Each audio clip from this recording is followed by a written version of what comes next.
Interior Cabinet Secretary Kipchumba Murkomen has pledged an intensified fight against banditry, announcing disarmament operation in Turkana, Laikipia and Isiolo counties. Speaking in Cheptebo, 𝐿𝐍𝐢𝐬𝐜𝐞, the Cabinet Secretary said he will tour West Pokot, Turkana, Laikipia, Isiolo and Meru to assess security and engage with local residents.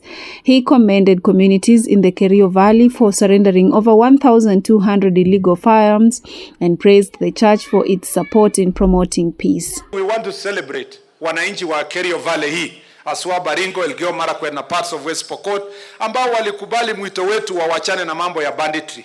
Na sasa vijana wengi wamewachana na bunduki na tunaendelea kuziokota hizo bunduki. Tumepitisha sasa 1,200 guns.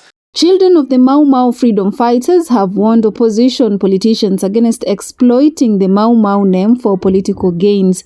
Speaking during the 10th anniversary of General Kiambati's grandson, the group condemned the alleged politically motivated assault of one of their members.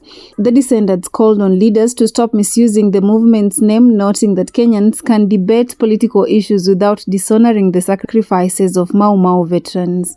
Two politics where united opposition leaders have called for national unity, respect for places of worship, and an end to state intimidation. Democracy for the Citizens Party DCP leader Rigathi Gachagua urged young people to register as voters ahead of the March 29th exercise, emphasizing the importance of boosting turnout for the 2027 elections. Jubilee Deputy Party leader Fred Matiang'i criticized government's priorities, noting that 7 billion Kenyan shillings was spent on State House while schools remain underfunded. The leaders made the remarks while addressing worshippers at the ACK St. Mark's Church in Mathioya, Murang'a County.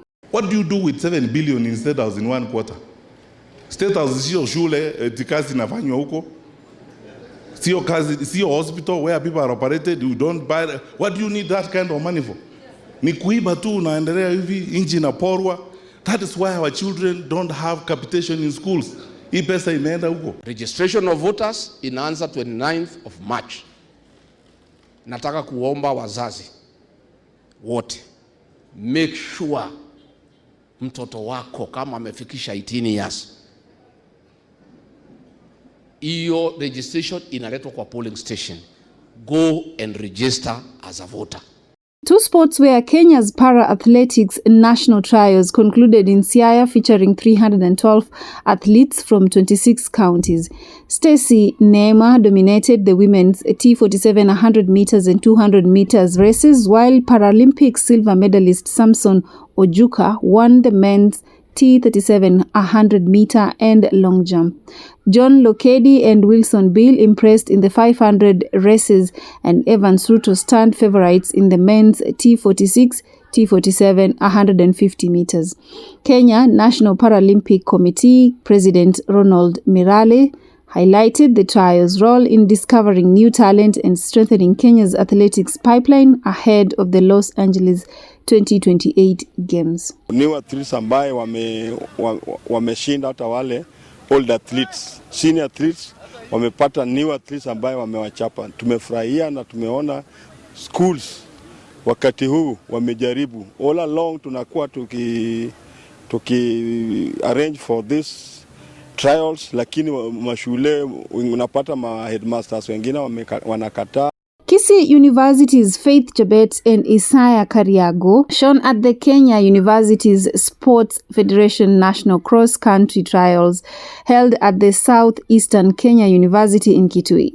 Chebet secured a double win in the women's 10 kilometers and 2-kilometer loop, while Kariago claimed the men's 10 kilometer in 30 minutes 55 seconds and 48 milliseconds. The trials selected 18 athletes to represent Kenya at the FISU World Universities Cross Country Championship in Italy this March. Chebet, aiming for her first national team call-up, said consistent training in Kisii and Iten paid off, while Kariago credited his mountain running background for his victory. KUSF President Alfred Kibet Rono confirmed the final team will feature athletes from Kenya, the USA and Japan, and urged government support to help students compete on the global stage. And that's it from the Eastleigh Voice News Desk. I'm Zainab Said.